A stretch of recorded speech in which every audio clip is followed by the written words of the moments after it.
Halo, bertemu kembali dengan saya Burniadi Mubala. Pada video kali ini, kita akan membahas tentang bagaimana melakukan perkiraan atau estimasi laju korosi ketika kita akan menentukan technical modul subfaktor di training technical modul. Nah, seperti yang sudah kita bahas di video tentang training technical modul, untuk dapat menentukan nilai technical modul subfaktor, kita harus menghitung terlebih dahulu AR per T atau eh, berapa rasio eh, tebal dari dinding peralatan yang sudah hilang karena korosi. Nah, eh, variabel R di dalam perhitungan AR per T tersebut adalah laju korosi. Nah, data laju korosi ini belum tentu tersedia untuk setiap pabrik yang mungkin nanti akan kita analisis. Karena data laju korosi ini biasanya didapatkan dari inspeksi atau pengukuran tebal menggunakan non-destructive test atau menggunakan metode yang lain. Untuk pabrik baru atau pabrik yang belum pernah diukur gitu ya, belum pernah menjalani NDT, biasanya data laju korosinya tidak tersedia. Nah, API 581 menyusun metode sederhana untuk memperkirakan laju korosi eh, untuk beberapa jenis korosi internal yang ada di training technical modul. Nah, eh, tipe korosi yang di cover ini nanti dapat kita lihat di screening question di tabel G4.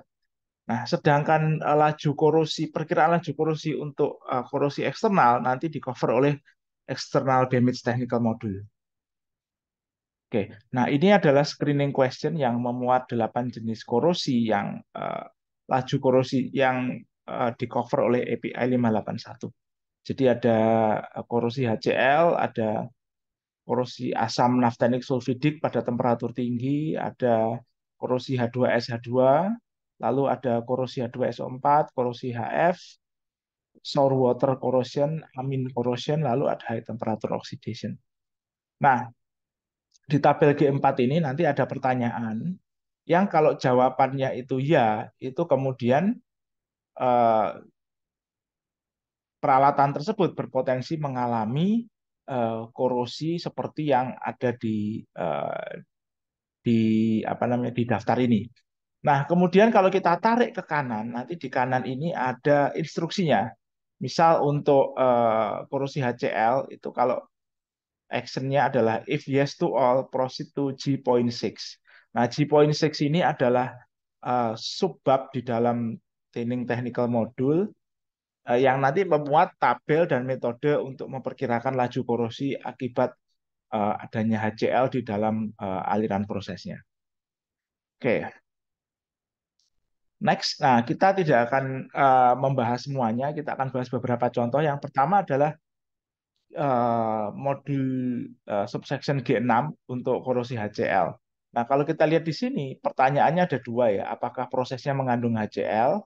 Lalu apakah ada free water di dalam aliran prosesnya? Lalu apakah pH kurang dari 7? Nah, kalau jawabannya iya dari ketiga persamaan ini, jadi aliran prosesnya mengandung HCl, ada air, lalu pH kurang dari 7, maka kita harus masuk ke G6.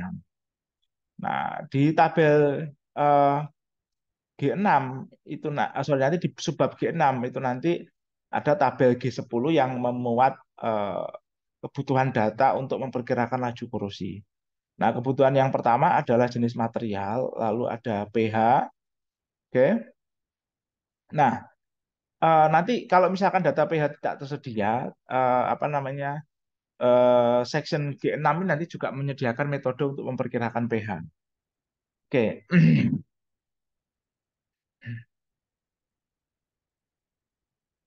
Nah, kemudian maksimum temperatur, lalu apakah ada udara atau ada oksidan. Oke. Next, nah ini adalah apa namanya flowchart untuk menentukan laju korosi HCl. Oke. Nah, kalau kita lihat mulai ya, mulai dari start. Lalu ada pertanyaan di sini, apakah materialnya karbon steel atau stainless steel seri 300? Nah, kalau jawabannya yes, kita ke kanan. Kalau jawabannya no, nah kita diminta masuk ke figur gambar G2B. Nah, ini gambar G2B ada yang di kanan ini. Nah, lalu kemudian pertanyaannya adalah eh, ada nggak apa namanya? Apakah diketahui konsentrasi Cl-nya, gitu ya? Oke. Nah, kalau ini jawabannya yes, dia ke bawah. Kalau jawabannya no, kita gunakan tabel G17 untuk memperkirakan apa namanya pH-nya ya. Jadi kita lihat di sini, ini saya klik ya. Nah, ini tabel G11. Jadi tabel G11 itu di kolom sebelah kiri ada konsentrasi Cl dalam weight ppm. ppm ini part per million. Jadi ini eh, bagian per sejuta tapi dalam berat bukan dalam volume ya. Lalu di kanan ada pH-nya. Nah, ini bisa kita gunakan untuk memperkirakan pH alirannya kalau pH aliran tidak diketahui. Oke. Nah, kalau kita lihat di bawah, ini kita diminta mengasumsikan bahwa tidak ada alkalin agent yang di dalam aliran itu. Jadi tidak ada alkali. Seperti NH3, neutralizing amin, atau caustic gitu ya. Oke. Nah, kita kembali ke sini. Oke, jadi nanti masuk ke tabel G17. Kalau kalau kemudian apa namanya eh, diketahui, nanti ada pertanyaan lagi, apakah materialnya alloy 400 atau alloy B2 gitu ya. Oke, nanti kalau dia alloy 400 atau B2 nanti masuk ke tabel G21 berdasarkan Cl concentration gitu ya. Lalu kemudian apa namanya jadi ini tadi eh, apa namanya kalau ini yang di jadi ini agak agak unik branchingnya ya. Jadi kalau tadi ini kalau material selain karbon steel atau eh, apa stainless steel seri 300 yang digunakan itu adalah Cl concentration-nya untuk membaca tabel. Oke. Jadi dari tabel G17 itu inputnya pH yang dibaca Cl concentration. Ya, nanti Cl concentration-nya itu yang dipakai untuk menentukan laju korosi. Oke. Nah, sekarang kita masuk dulu ke bagaimana kalau misalkan materialnya carbon steel atau stainless steel seri 300. Ya, kalau materialnya carbon steel atau SS seri 300, yang ditanya adalah apakah pH diketahui.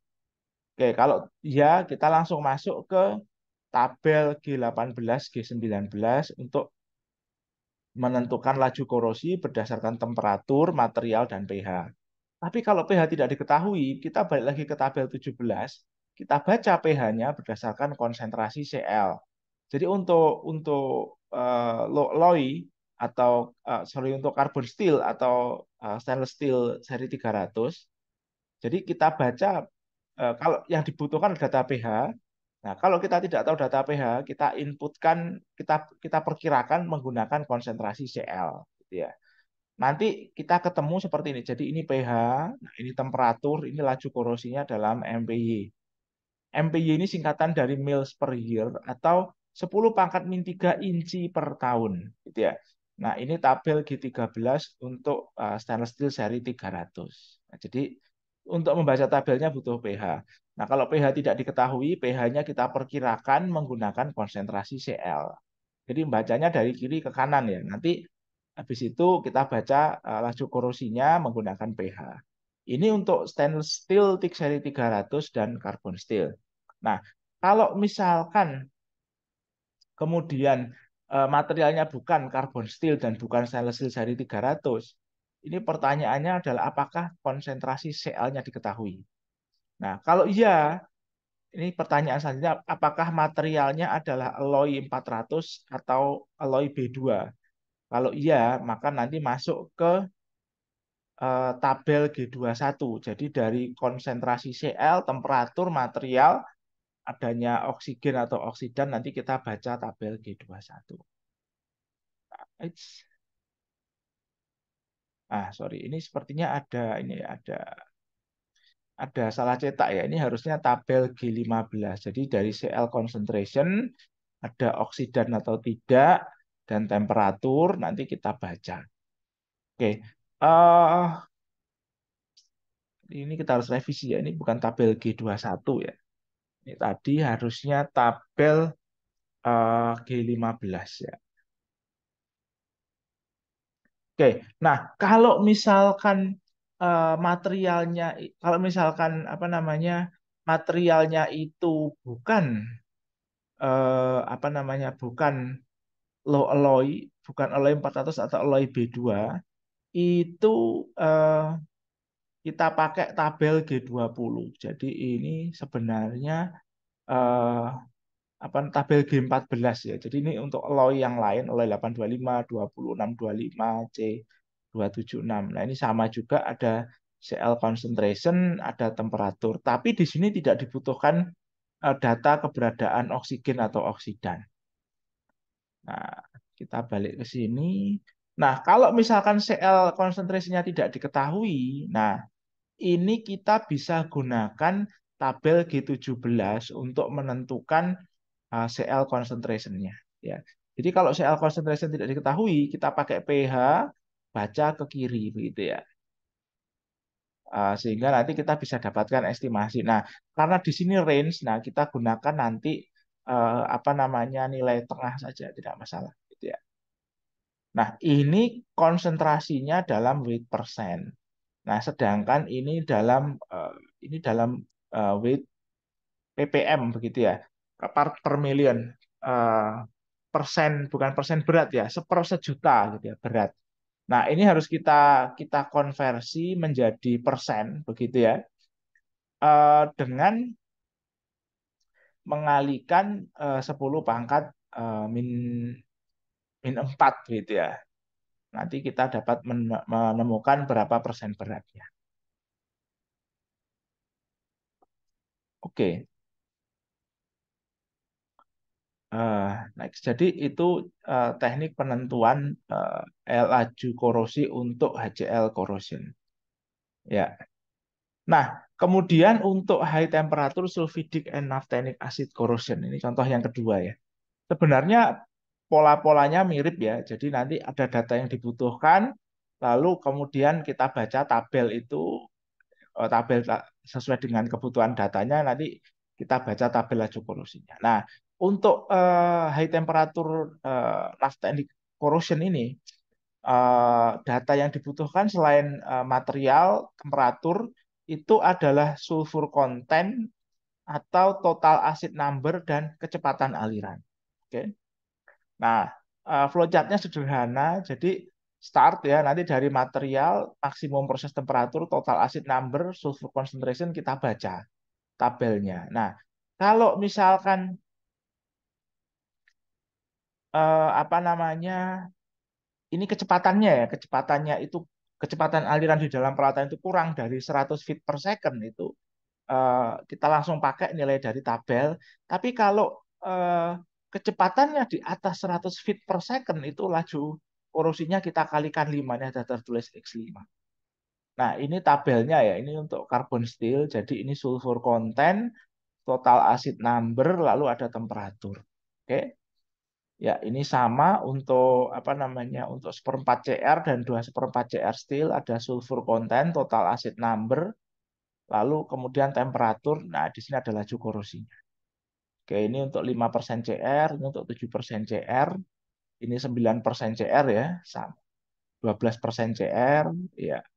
Nah, kemudian untuk non molybdenum, austenitic stainless steel, tapi yang tidak memiliki kandungan molybdenum. Nah, tabelnya juga sama, jadi kita tentukan dulu sulfur kontennya berapa persen berat, lalu kemudian ada total acid number-nya berapa, baru kemudian kita lihat, kita baca vertikal sesuai dengan temperatur operasi yang ada.